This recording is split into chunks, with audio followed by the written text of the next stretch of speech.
Hey there, this is attorney Sarah Holmes of Holmes Business Law P.C. We are a business and trademark law firm that also offers general counsel subscription services to business owners.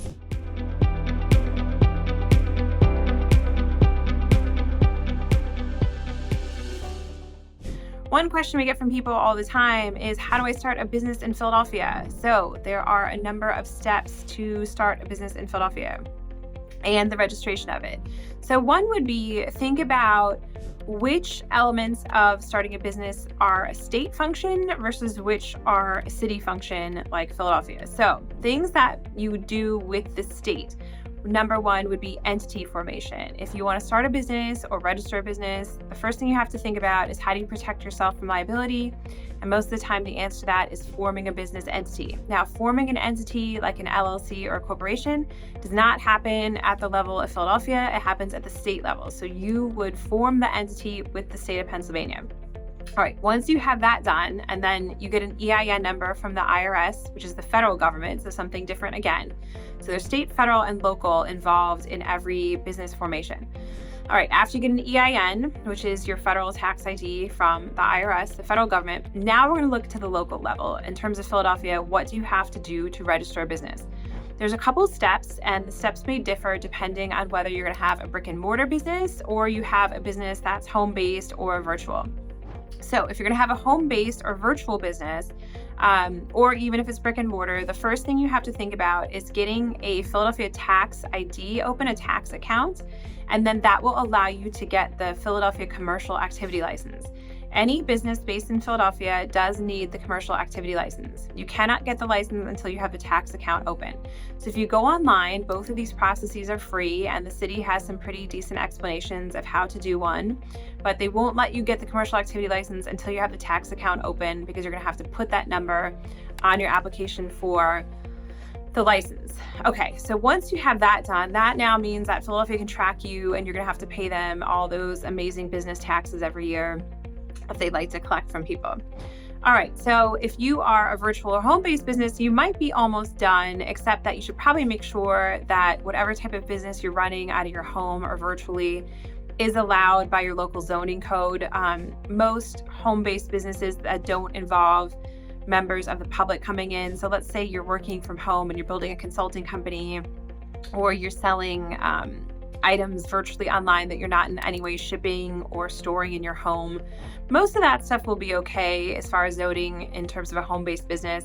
What they're really concerned about are people running a business from their home that involves any kind of manufacturing. So let's say even if you were making some kind of dangerous or hazardous thing in your home that involves chemicals, or let's say you're baking things or making food out of your home. A lot of that you would really have some issues with zoning and the health department doing from home. If you're selling things, you're not warehousing them, you're not selling them there, and you're merely running a website, that's probably okay. Now, let's say you have a brick and mortar business. What do you have to do in Philadelphia? Well, there could be a lot of things depending on what type of business you have. So the number one thing you always want to think about if you're going to open a brick and mortar business in Philly is this space that you're going to rent zoned properly for the type of business that you want to have there? The Philadelphia zoning code is notorious for being fairly complex. Over the last several years, they've tried to simplify it to a great deal.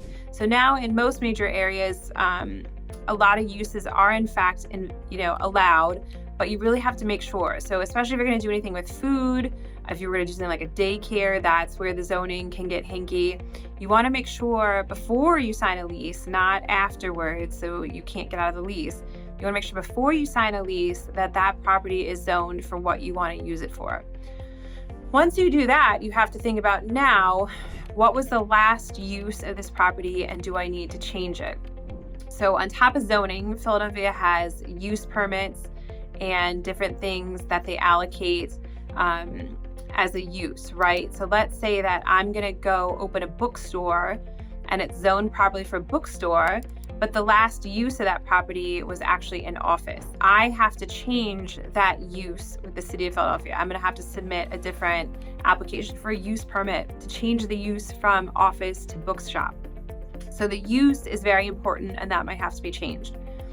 in Philadelphia, if you were going to open any type of food business, whether it's a restaurant or even if you're selling packaged food, now the health department's involved. Now there are certain things you probably have to do with the health department. So whether that's getting an inspection, submitting your plans ahead of time, there are quite a few restrictions if you are offering any type of food for sale in your business. Even if it's not a restaurant and you're like, oh, I'm just gonna have some packaged food over here, you are still subject to the health department's laws, and you should look that up and be familiar with what you have to do for that. If you're going to hang any type of signs on a business in Philadelphia, there are a number of sign restrictions. In some neighborhoods, those can be very restrictive, and you may have to go before an art commission that approves your signs.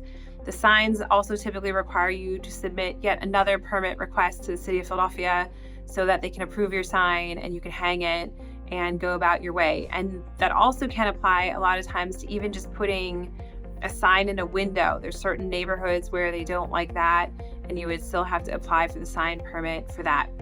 So in short, to register a business in Philadelphia, there are different steps. It also depends on what type of business you have, and especially if you're going into brick and mortar, if you're going to food, if you have a salon, daycare, anything highly regulated, you may have, in fact, more obligations than your average business owner, and it's really important to figure out what you have to abide by. So, of course, if you have questions about forming a business in Pennsylvania, and if you want to put that business to Philadelphia, we're happy to help you. So feel free to reach out. Our number is 215-482-0285. Thanks.